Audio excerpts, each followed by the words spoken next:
Olá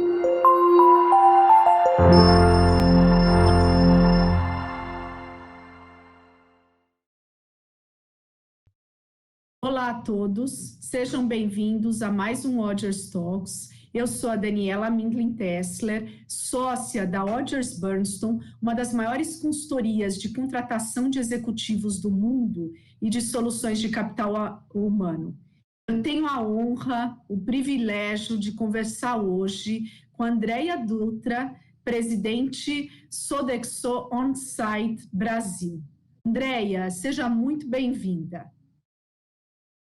Obrigada, Dani, é um prazer estar com vocês, né, e participando aí do Odgers Talks, uma iniciativa muito importante que vocês tiveram de compartilhar conhecimento com todas as pessoas, né, espero que seja bastante produtiva a nossa conversa hoje, que sirva aí para levar conhecimento e inspiração, talvez, para outras pessoas.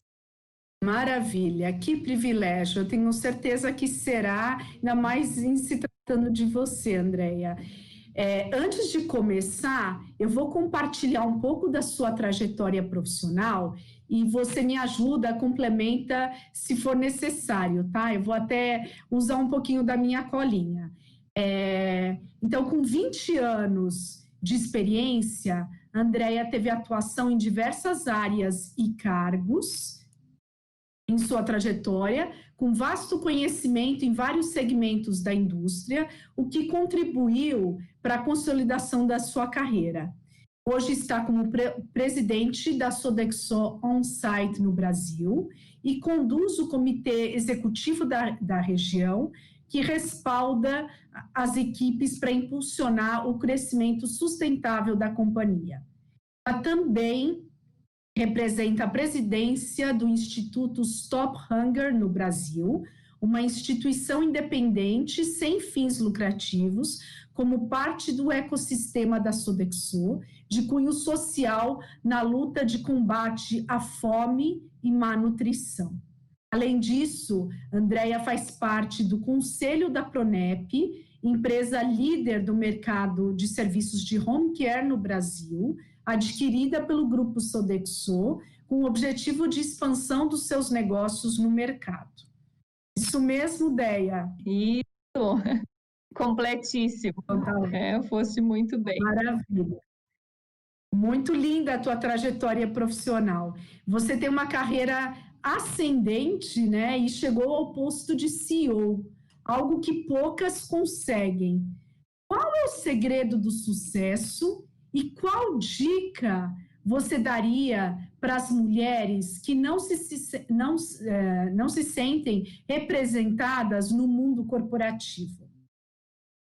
Essa pergunta sempre acontece, né, Dani? Porque, infelizmente, ainda nós temos um percentual pequeno de mulheres ocupando, né, cargos de C-level no Brasil e no mundo, né? Nós ainda temos aí uma causa, ainda muitos anos pela frente, né, para que a gente tenha aí igualdade de gênero, equidade, né, e possamos não precisar mais responder essa pergunta e incentivar as mulheres a participar, né? Esse é o sonho que a gente tem.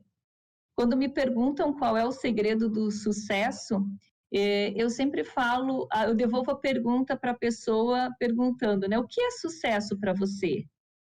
Porque sucesso, para mim, é tomar as decisões e ser feliz com elas. E, para isso, não precisa a mulher, no caso, ela pode definir que ela vai ter filhos, vai ser dona de casa e vai ser feliz com essa decisão que ela teve. Então, o sucesso é muito relativo, ele depende do ponto de vista da pessoa. Para mim, sucesso sempre foi aprender. Durante toda a minha carreira, eu sempre fui movida, a minha motivação interna era aprender coisas diferentes, sempre fui muito curiosa. Então, quando eu achava que eu já tinha aprendido tudo naquele ponto, ou já tinha organizado tudo, eu queria um desafio maior, e assim que eu fui crescendo dentro da carreira.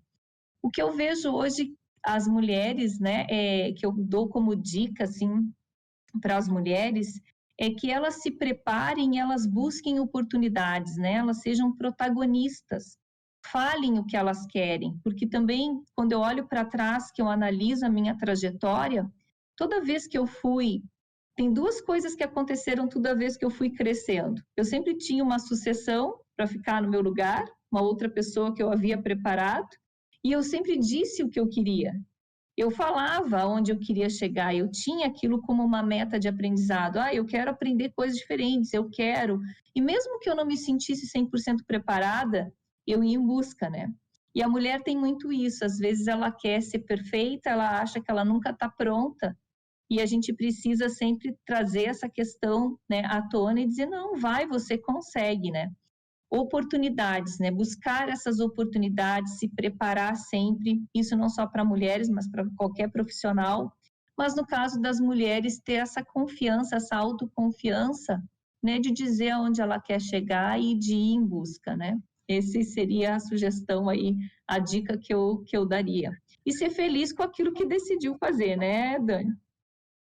Achei perfeito, é isso mesmo. O que a gente sabe, né, essa questão da equidade e mulheres em posições de liderança, que ainda é um percentual muito, muito baixo, e como você falou, não é por falta de ambição.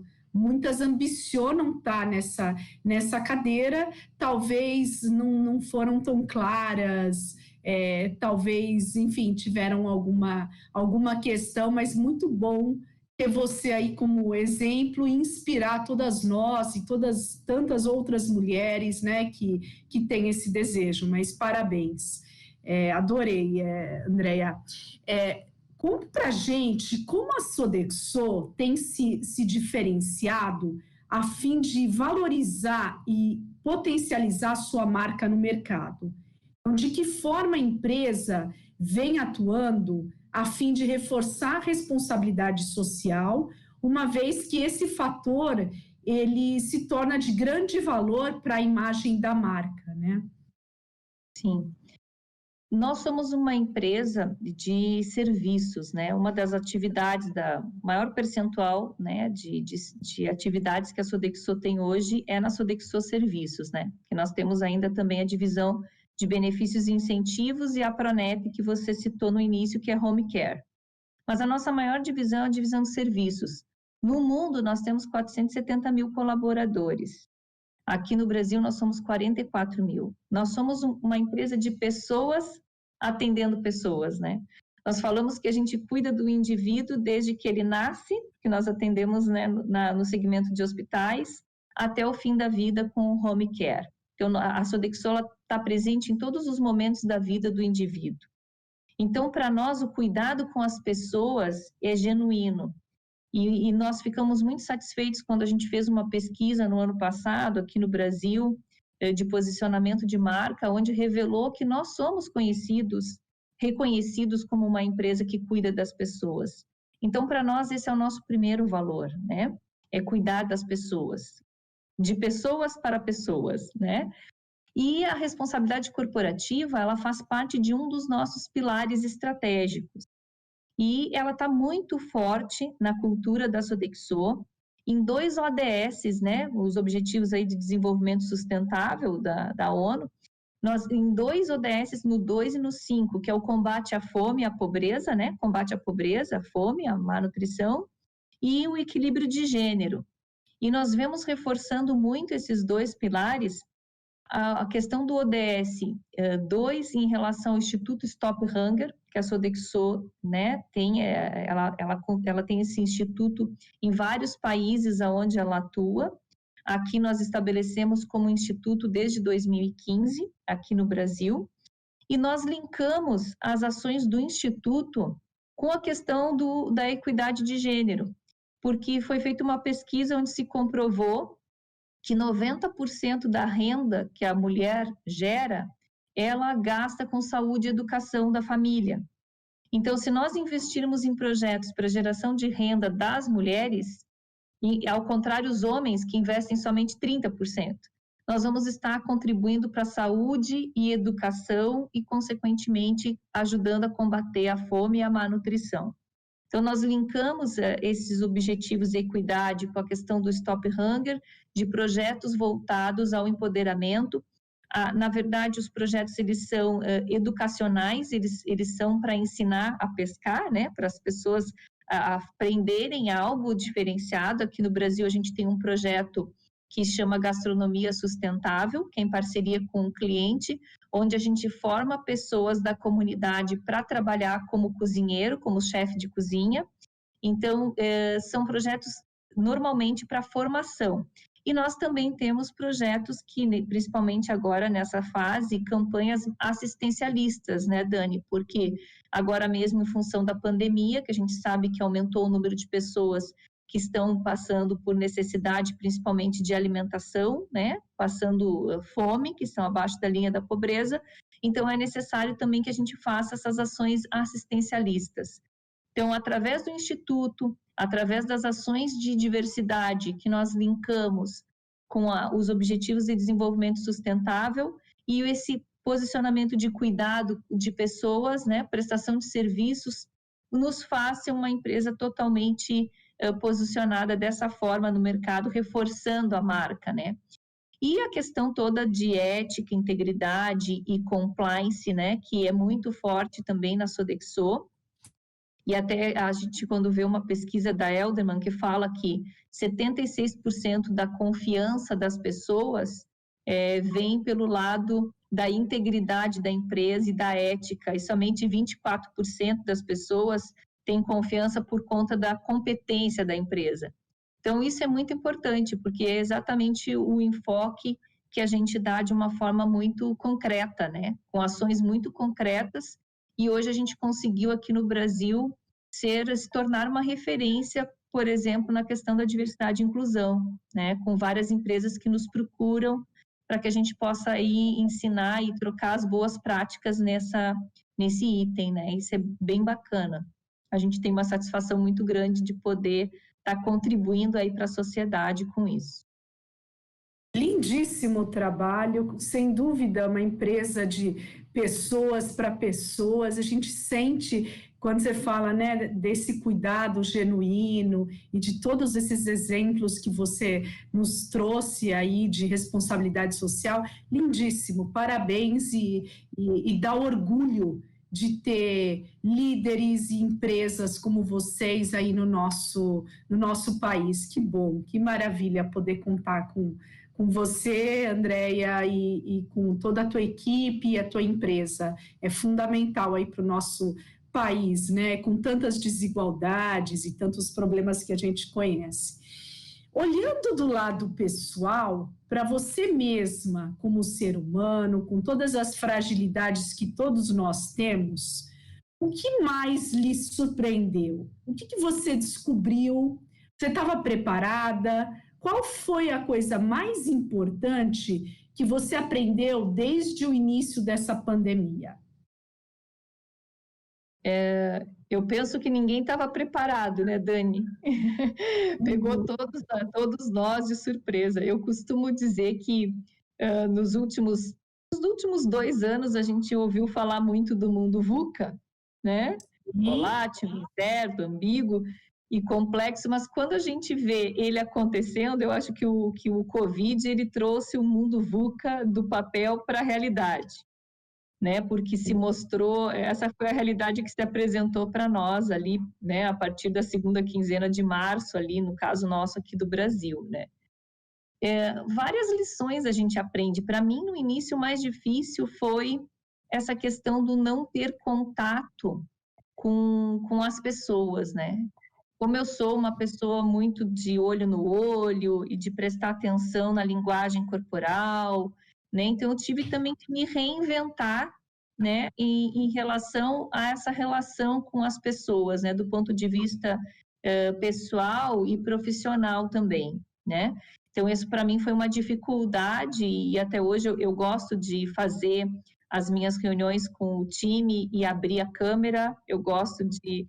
Nem todos abrem, a gente sabe também que teve uma pesquisa que falou que gera um certo estresse nas pessoas também estar em frente à câmera, e a gente respeita, mas o fato de você enxergar a pessoa, de você poder olhar para a pessoa, mesmo que virtualmente, é importante, né? Você manter essa humanização, né?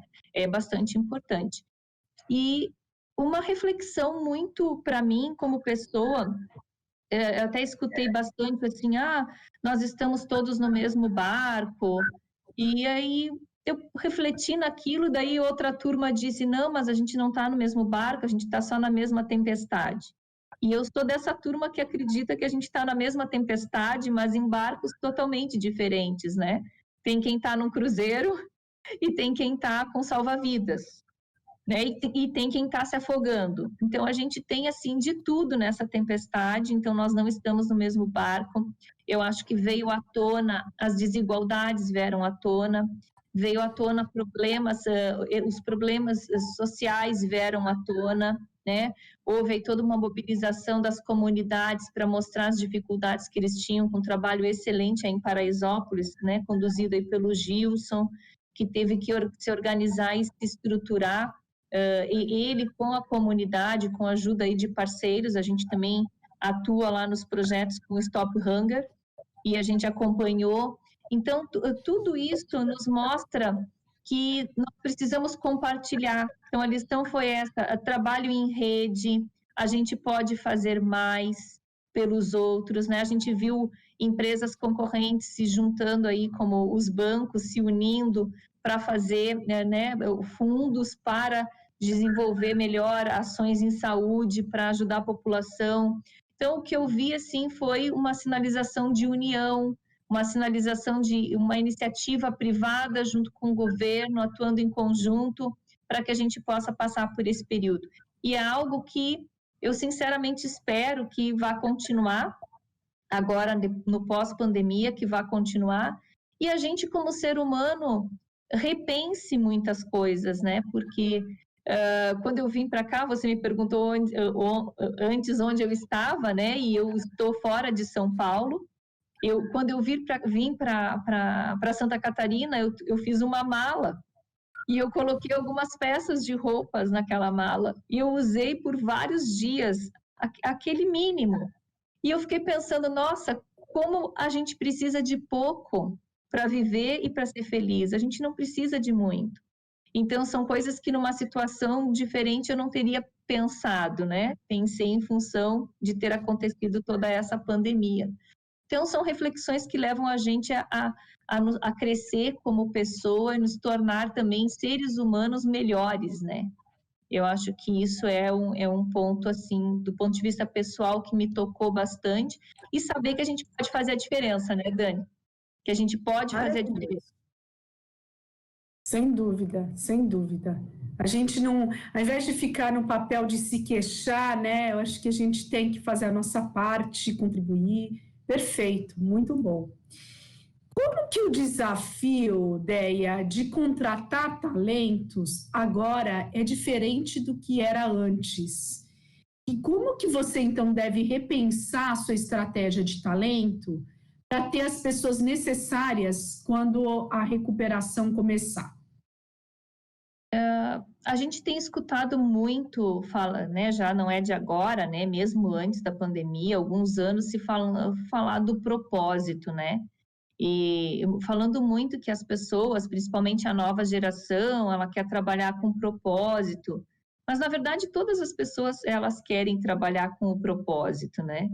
E hoje o que eu sinto é que o como é muito importante. Não é só o resultado financeiro, né? É como você atinge esse resultado financeiro, como você impacta o meio ambiente, como você impacta a sociedade em geral, né? Outros stakeholders, não somente os acionistas, né? Então, eu acho que isso é muito importante, as pessoas têm buscado isso, têm buscado essa identificação com a companhia. Então, eu vejo que cada vez mais a questão da marca empregadora é muito importante, né? Da proposta de valor, né? Que a gente está levando para aquele colaborador que está entrando, que está começando com a gente. E eu tenho uma experiência até para dividir com vocês, que é um case, nós contratamos o Red para uma das nossas posições super importantes, que nós abrimos essa posição um pouco antes de começar a pandemia. E aí, quando começou, nós procedemos todo o processo virtual. Então, ele passou por entrevistas com uma pessoa da França, ele passou por entrevistas, né, comigo, com outras pessoas, com RH, com outras pessoas aqui no Brasil, tudo virtual. Ele aceitou a proposta, foi virtual, ele aceitou virtualmente e ele começou o onboarding virtual, né? Ele está agora em fase de integração, está aí há uns 20 dias conosco, nesse onboarding virtual. E quando eu perguntei para ele como é que estava sendo a experiência de todo esse processo, entrevistas, ele me falou, Andréa, é muito importante porque a gente conhece a Sodexo. Então, as pessoas recorrem hoje, os colaboradores, quem vai fazer parte de uma empresa, ele recorre às redes sociais. Então, é importante a gente estar atento, né, com o que estão falando da gente, qual que é a reputação que a empresa tem. Isso é super importante. Ele já foi cliente também, né? Ele já esteve do lado de lá com a parceria com a Sodexo, ele já foi nosso cliente, então ele sabe o quanto que nós somos corretos, que nós temos processos, né? Então ele conhece a empresa, as pessoas querem conhecer onde elas vão trabalhar, elas querem escolher. E eu acho isso, assim, super importante, é uma mudança, não é o emprego pelo emprego. E o home office, né, falando de talentos e tudo, o home office ele veio para quebrar totalmente. Se tinha alguém que ainda pensava que existe vida pessoal e vida profissional, como era antigamente, que o conselho que dava era, quando você chegar na porta da empresa, deixe seus problemas do lado de fora. Isso não existe mais. E o home office agora veio para quebrar totalmente, porque você está em casa, você está convivendo com o seu problema, se você tiver, ali mesmo dentro do seu próprio trabalho, né? Então, esse tipo de visão vai mudar, traz um desafio para as empresas de que elas vão ter que trabalhar muito mais a questão do senso de pertencimento dessas pessoas que vão estar trabalhando em home office, por exemplo, como eu vou manter o engajamento e o senso de pertencimento. E essa proximidade, Dani, vai ser muito importante, não é porque é virtual que você não vai ser próximo. Então, nós fizemos, por exemplo, uma pesquisa de home office na Sodexo, agora há um tempinho ali atrás, e nós descobrimos que 96% dos nossos colaboradores que puderam fazer home office, né, dos escritórios, que não estão lá na linha de frente com os clientes, e 96% eles identificaram que eles continuam com a mesma proximidade ou aumentaram a proximidade com a sua liderança. Então, isso é importante, né? As pessoas, elas querem ter uma orientação, mas elas querem ter autonomia também para fazer a diferença, né? Então, eu vejo assim, esse protagonismo também por parte do colaborador, agora não falando só das implicações para a empresa, com o que a empresa tem que se preocupar, mas também do lado das pessoas, né, do colaborador, da pessoa ser protagonista da sua carreira, que é algo que a gente vem falando há muito tempo, né, e ainda tem pessoas que ficam esperando a empresa dizer qual é o plano de carreira, para onde elas vão. Então, isso mudou totalmente. A pessoa é dona da sua carreira, né? Então, tudo tem os dois lados, né? Se alguém vai esperar que alguém diga o que você deve fazer, isso está mudando, isso não tem mais. Você tem que olhar e você tem que perceber. Eu escutei outro dia alguém dizendo que, um gestor falando que quando terminar a pandemia, não vai precisar ter avaliação de desempenho. E eu fico pensando nisso que essa pessoa falou, e ela tem razão, porque você sabe nominar exatamente quem fez a diferença durante esse período e quem não fez. Então, é o novo mundo, né? É o novo mundo aí que a gente está vivendo.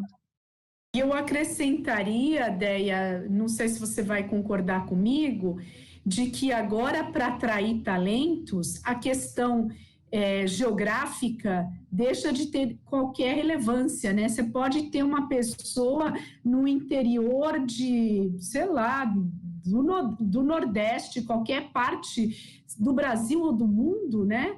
Porque com essa história do home office, anywhere office, por que necessariamente a pessoa tem que morar a X quilômetros de distância do escritório, né? Eu acho que quebra também um pouquinho esse tipo de paradigma. Não sei se você concorda comigo, assim, se vocês têm essa política de atrair o talento onde quer que ele esteja.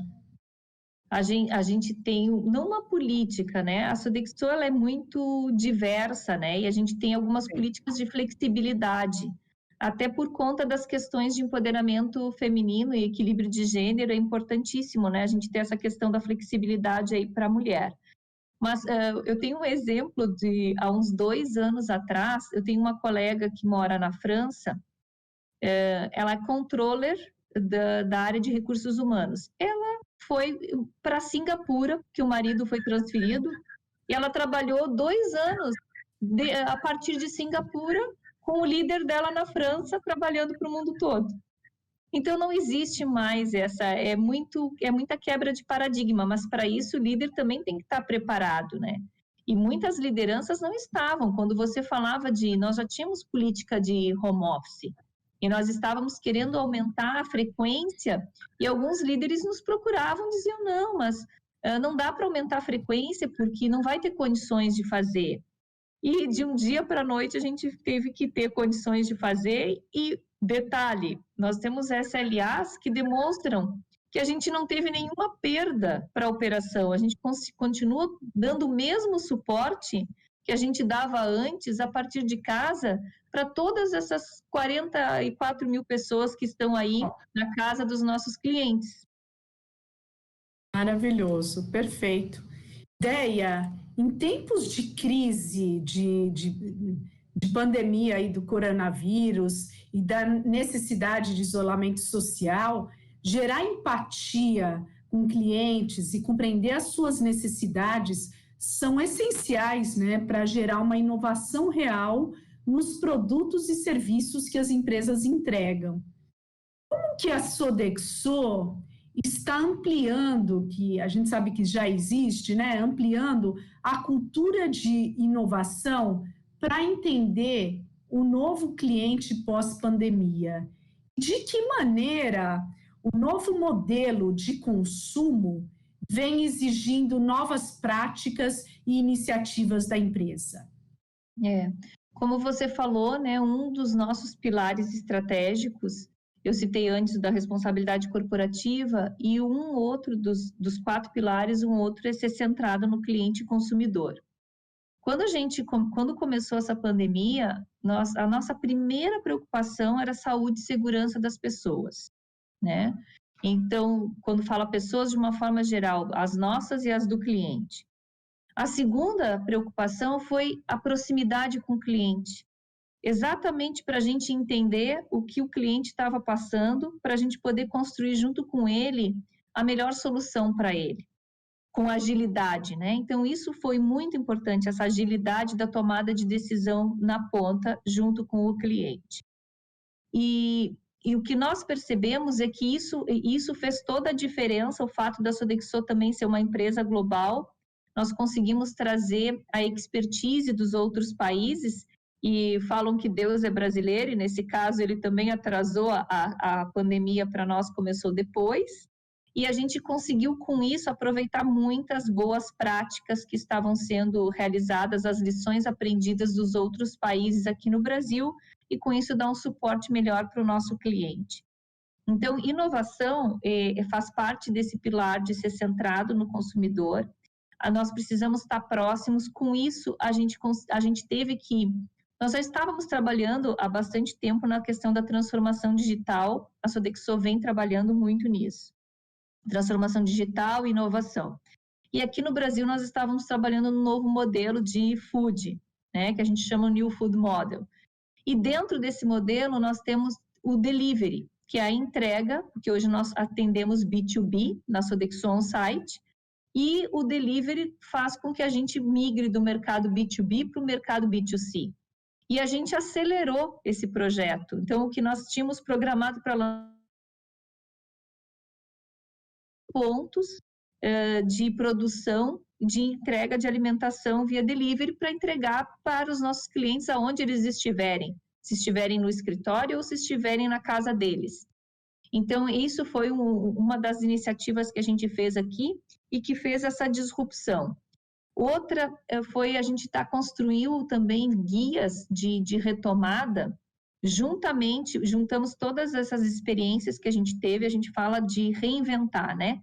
Porque o novo normal, na verdade, vai ser o novo presente.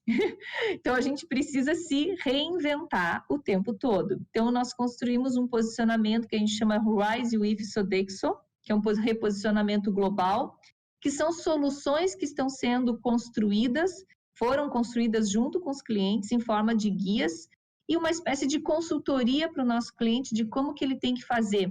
A gente faz tem uma primeira parte de avaliação, um diagnóstico, depois uma parte de preparação para a gente ver qual que é a necessidade dele e a oferta de soluções para ele, para dar esse suporte, esse apoio que ele precisa. Porque uma das necessidades que vai ter muito agora, Dani, é essa questão do colaborador, da experiência do colaborador, né, do nosso cliente, no caso também, de estar num ambiente seguro, do ponto de vista também higiênico-sanitário. Então, nós aumentamos a frequência da questão das limpezas, da desinfecção, que é algo que a gente faz. A gente tem, por exemplo, uma solução de pias portáteis para o cliente que não consegue ter um lavatório na entrada do restaurante. Então, soluções, as divisórias de mesa para manter a questão do distanciamento social. Então, são soluções que a gente desenvolveu, que a gente se reinventou, porque a gente sabe que esse novo normal, novo presente, vai ficar aí conosco ainda por bastante tempo, vai mudar o hábito de consumo. Falam que o Covid que acelerou a transformação digital, mas na verdade é uma forma de dizer que o hábito, a mudança no hábito de consumo é que acelerou a transformação digital.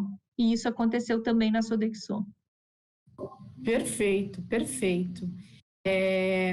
Queria te agradecer muito, Andréia.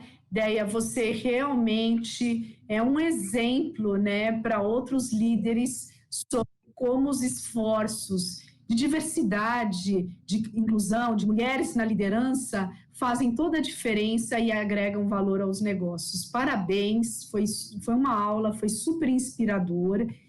Deia, muito obrigada pela sua participação no Odgers Talks. Espero ter outras oportunidades de continuar te ouvindo e aprendendo com você. Você é uma pessoa especial, além de uma excelente executiva, à frente de 44 mil colaboradores, né? Eu acho que é esse o número. Enfim, então até breve. Espero presencial a próxima vez e com ótimas notícias. Eu que agradeço, Dani, agradeço muito você, o convite da Odgers, é um prazer, né? Sempre que for para contribuir, pode contar comigo. Obrigada, né? A responsabilidade, eu sempre falo que um elogio aumenta a responsabilidade da gente, né? E esse reconhecimento que você está fazendo só me faz pensar que a gente tem um legado muito maior do que números para deixar. E todos nós, como pessoas, né, como indivíduos, a gente pode deixar esse legado, esse impacto na vida das pessoas. A gente escolhe como a gente quer impactar a vida das pessoas, né? E vamos acordar todo dia e escolher impactar de forma positiva, porque o mundo precisa disso, o mundo precisa que a gente esteja junto, compartilhando e dando as mãos e trabalhando de forma colaborativa em rede. Um prazer foi enorme, tá bom? Agradeço demais, fantástico. Parabéns, Deia. Um abraço para você. Abração, tchau.